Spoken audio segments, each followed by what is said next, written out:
In front of me is Xiaomi 14 Ultra, and today I would like to show you how you can connect it to printer.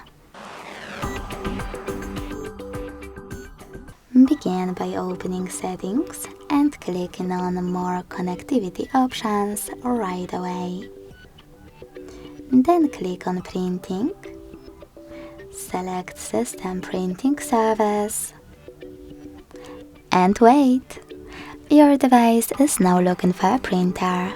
If it finds one, it will connect to it. To use a different service, disable this one thanks to blue switcher.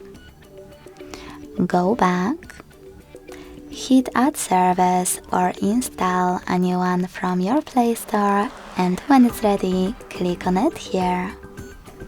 Then wait as well. Thanks so much for watching. If you enjoyed this video, don't forget to leave a like, comment and subscribe. Bye!